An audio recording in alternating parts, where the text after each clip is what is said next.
पहले के चट्टे बट्टे हैं, सब कोई अलग नहीं है। ये सब चोर चोर मौसेरे भाई, कोई अलग अलग नहीं है इनमें से। ये देश को लूटने वाले लोग हैं, नौजवानों के भविष्य के साथ खिलवाड़ करने वाले लोग हैं, किसानों को आत्महत्या के लिए प्रेरित करने वाले लोग हैं। इन्होंने संसाधनों पर जो लूट मचाई थी, याद करिए चौधरी अजीत सिंह उस मंत्रिमंडल में थे जिसमें कॉमनवेल्थ का घोटाला हुआ था, 2G का घोटाला हुआ था और कोल घोटाला हुआ था। घोटाले की नई परत दर परत निकलती हुई दिखाई दे रही थी। चौधरी अजीत सिंह भी उस मंत्रिमंडल के हिस्से थे। यानी इनका गठबंधन ही भ्रष्टाचार का गठबंधन है और एक दूसरे के साथ सहयोगी बनकर के एक दूसरे के काले कारनामों को छुपाने के लिए आज एक दूसरे का सहयोग कर रहे हैं और मोदी जी को इसलिए रोकना चाहते हैं जिससे मोदी जी भ्रष्टाचार पर प्रहार न कर सके, जिससे मोदी जी आतंकवाद को समाप्त न कर सके, जिससे मोदी जी किसी प्रकार की अराजकता को मजबूती के साथ रोक न सके, जिससे मोदी जी नौजवानों के भविष्य के लिए कोई अच्छी योजना न लेकर आ सके और जिससे मोदी जी किसानों के भविष्य के लिए कोई अच्छा कार्य न कर सके। इसलिए गठबंधन एक कर रहे हैं। एक तरफ ये लोग यहां पर आपके सम्मान को धूल तिसरित करने का कार्य कर रहे हैं और मथुरा में, ठीक कहा डॉक्टर सत्यपाल सिंह जी ने, अगर ये मथुरा में गए होते तो मथुरा की जनता क्यों इनको भगाती? मथुरा की जनता ने क्यों हेमा मालिनी को चुनाव जिता दिया? क्योंकि मथुरा की जनता जानती थी कि एक बार चुनाव जीत करके चले गए तो दोबारा फिर झांकने भी नहीं आते हैं। और अगर कोई नौजवान कभी किसी कार्य से, कोई किसान किसी कार्य से चला गया भूल करके, तो उनसे पूछते हैं क्या तुम्हारा ठेका ले रखा है क्या? यानी वक्तव्य तो देखो कितना गैर जिम्मेदाराना बयान है। ये चीजें इस बात को साबित करती हैं, जिस चौधरी चरण सिंह जी के पीछे श्री मुलायम सिंह यादव और सभी नेता जाते थे, आज उनकी विरासत कहां उस व्यवस्था को लेके चली गई कि वे अखिलेश यादव और मायावती के पीछे पीछे जा रहे हैं और वो लोग कुर्सी में पीछे बिठाते हैं। भाइयों बहनों, ये सम्मान कोई व्यक्ति अपना गिरवी रखने दो, आप बागपत वासी तो मत अपनी सम्मान को गिरवी रखो। आपके सम्मान की रक्षा का दायित्व तो हमारा है। ये मंच लेगा डॉक्टर सत्यपाल सिंह लेंगे, हमारे जो विधायकगण है आपके सम्मान की रक्षा करेंगे। हमारा कार्य एक ही है, वोट, एक एक वोट जो हम देंगे, एक एक वोट, ये कमल निशान पर पड़ने वाला एक एक वोट मोदी जी को प्रधानमंत्री पद पर बिठाने वाला वोट होगा। और भाइयों बहनों, मोदी जी को प्रधानमंत्री पद पर इसलिए, मोदी जी को प्रधानमंत्री पद पर इसलिए क्योंकि मोदी जी ने देश का सम्मान बढ़ाया है, कितनी मजबूती के साथ बढ़ाया है। आपने देखा होगा कांग्रेस के समय में दिया है, आज उसके स्वाभिमान को ललकारने वाला व्यक्ति जो आपके नाम पर राजनीति करता है, वह व्यक्ति आज आपके स्वाभिमान को स्वयं ललकार रहा है। जाटों को ऐसे समझता जैसे ठेकेदारी करने का काम कर रहे हो। भाइयों बहनों, ऐसे सम्मान के साथ खिलवाड़ करने वाले लोगों को एक सिरे से खारिज किए जाने की आवश्यकता है। ये लोग विकास नहीं विनाश के पक्षधर हैं और देखा होगा इनके वास्तविक चरित्र को। आपने इनके चरित्र को देखा होगा। मुजफ्फरनगर में जब सचिन और गौरव नाम के दो नौजवान मारे गए थे, वे भी भाइयों बहनों जाट ही थे, कोई और नहीं थे। तब चौधरी अजीत सिंह और चौधरी जयंत उस समय किसके पक्ष में खड़े थे? और कल सहारनपुर के मंच पे भी आपने सुना होगा उन्होंने क्या कहा है, कल भी यही कह रहे थे। वे किसके साथ में हैं? वे आपके साथ कभी नहीं खड़े होंगे, नहीं खड़े होंगे। भाइयों बहनों, मैं फिर आपसे यही कहूंगा, हम सबके सामने एक अवसर है। जिन लोगों ने बागपत के सम्मान के साथ खिलवाड़ किया है, जाट समुदाय के सम्मान को रौंदने का कार्य किया है, उन्हें माफ किए जाने की आवश्यकता नहीं, कतई माफ किए जाने की आवश्यकता नहीं। मैं देख रहा था एक दिन उत्तर प्रदेश पुलिस की भर्ती निकली और मुझे डॉक्टर सत्यपाल सिंह जी ने बधाई दी, कहा कि हमारे संसदीय क्षेत्र के एक गांव के 29 लड़के भर्ती हुए हैं। मैंने कहा ये भर्ती इसलिए हो रही है क्योंकि भारतीय जनता पार्टी की सरकार है। कार्यकर्ता के यहाँ जाता था, परिवार की महिला सदस्यों के द्वारा एक ही बात कही जाती थी, क्या हमारी बहन बेटियां सुरक्षित हो पाएंगी, हमारी बेटियां सुरक्षित हो पाएंगी। मैं कहता था कि भाजपा को आने दीजिए। और भाइयों बहनों, आज बहन बेटियों की इज्जत के साथ कोई खिलवाड़ नहीं कर सकता, पर्व और त्योहारों पर कोई उपद्रव नहीं कर सकता। आज कावड़ यात्रा भी बड़ी धूमधाम से आप लेकर के जाइए, कोई रोक टोक नहीं, कोई रोक टोक नहीं। बहुजन समाजवादी पार्टी ने तो जन्माष्टमी के पर्व को भी रोक लगा दिया था कि जन्माष्टमी नहीं मनेगी, और समाजवादी पार्टी ने कावड़ यात्रा में कहा था कि डीजे नहीं बजेगा, माइक नहीं बजेगा, डमरू नहीं बजेगा, शंख नहीं बजेगा, घंटा नहीं बजेगा, घड़ियाल नहीं बजेगा।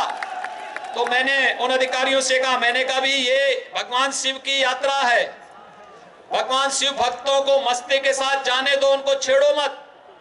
मैं सपा के लोगों से भी कहता था, मैंने कहा देखो शिव भक्तों को छेड़ोगे ऐसा श्राप देंगे कि फिर पनप नहीं पाओगे। और भाइयों बहनों, आप देख सकते हैं समाजवादी पार्टी पिछले चुनाव में लड़ी थी 80 सीटों पर और इस बार लड़ रही है 37 सीटों पर, यानी 5 ही वर्ष में आपने वहां तक पहुंचा दिया कि आधे से कम में आ गया। और अगले चुनाव में मुझे लगता है कि 4-6 सीट पर ही चुनाव लड़ेंगे, यानी एक परिवार तक सीमित हो जाएगी। और उसमें भी जो टिकटें दी हैं, 6 टिकट तो एक ही परिवार को दे दिए हैं, एक ही परिवार के अलावा कोई है ही नहीं। ये उनका समाज दर्शन है, समाजवाद का दर्शन है, जिसमें पिता होगा, लड़का होगा, भतीजा होगा, चाचा होगा, काका होगा। ये सब महाभारत की वह रचना हो रही है, आपसे दूर नहीं है हस्तिनापुर। हस्तिनापुर की वह रचना जिसने महाभारत कराया था, उस द्वार पर समाजवादी पार्टी पहुंच चुकी है।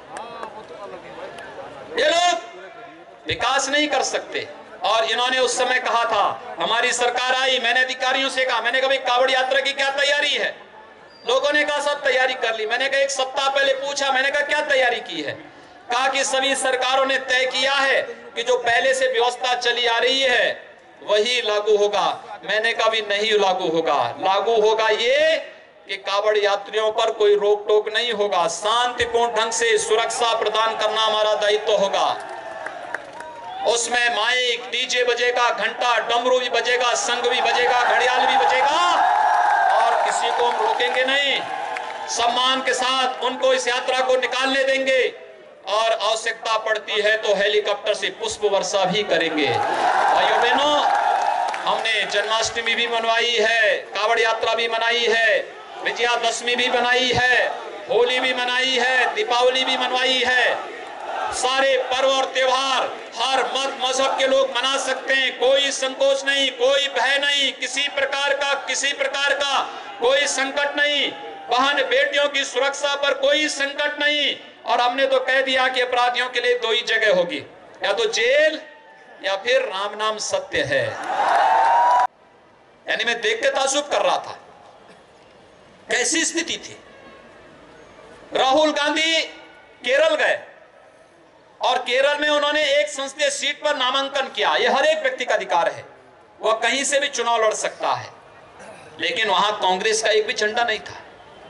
वो हरा झंडा चांद सितारे के साथ हरे झंडे को लेकर के, मुस्लिम लीग के झंडे को लेकर के नामांकन करने निकले थे। भाइयों बहनों, ये मुस्लिम लीग कौन दल है? ये मुस्लिम लीग वही दल है जो इस देश का विभाजन का कारण था, जिसने 1947 में देश का विभाजन किया था।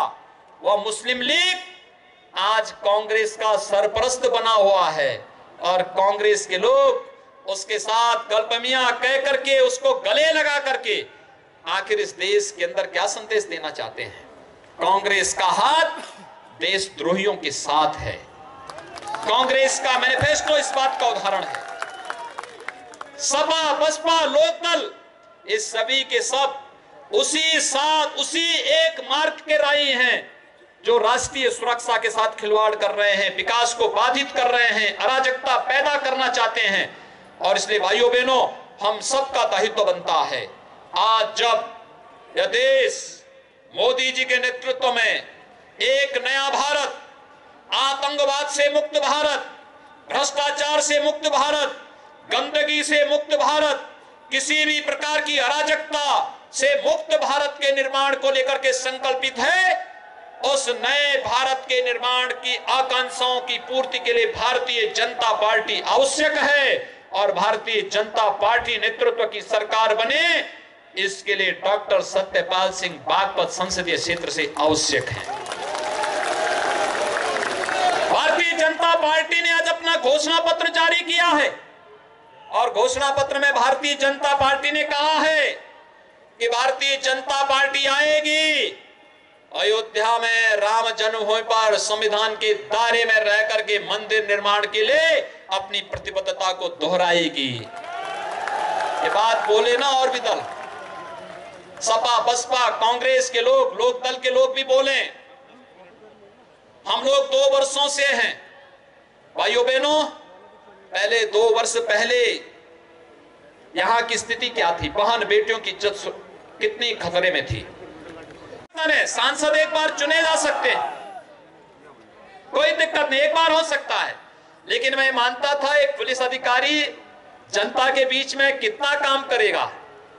लेकिन मेरा मानना है, मैं जब भी इन्हें फोन किया, ये मंत्री रहे हो, सांसद रहे हो, वे कहां हैं डॉक्टर साहब? आप बागपत में हूं, बड़ौत में हूं, या फिर अगर कभी हो तो दिल्ली में है तो बागपत की समस्या का समाधान करने के लिए, और लखनऊ में है तो यहां के गन्ना किसानों के गन्ना मूल्य का भुगतान करवाने के लिए। सांसद हो तो ऐसा हो। भाइयों बहनों, ये है कार्य पद्धति। जो व्यक्ति एक प्रतिष्ठित पद पर रहा हो लेकिन वह एक कॉमन मैन की तरह कार्य करना जानता हो, जनप्रतिनिधि सच्चा वही होता है। और डॉक्टर सत्यपाल सिंह जी ने सांसद के रूप में, मंत्री के रूप में उन दायित्वों का ईमानदारी पूर्वक निर्वहन किया और मोदी जी के एक प्रतिनिधि के रूप में बागपत क्षेत्र की सेवाएं की हैं। अब बागपत के लोगों को तय करना होगा। आपने देखा होगा डॉक्टर सत्यपाल सिंह 5 साल से सांसद हैं। इससे पहले मुंबई के पुलिस कमिश्नर थे, लेकिन कभी इन्होंने नहीं कहा होगा कि क्या मैंने जाटों का ठेका ले रखा है, क्या कभी नहीं कहा होगा। आपने जयंत चौधरी का बयान पढ़ा होगा, उन्होंने कहा कि हमने क्या जाटों का ठेका ले रखा है क्या। अरे डॉक्टर सत्यपाल सिंह ने आईपीएस बने अपनी मेहनत से, मातृभूमि के ऋण से, उनके कारण उन्हें सम्मान प्राप्त हुआ अपनी मेहनत और अपनी पुरुषार्थ से।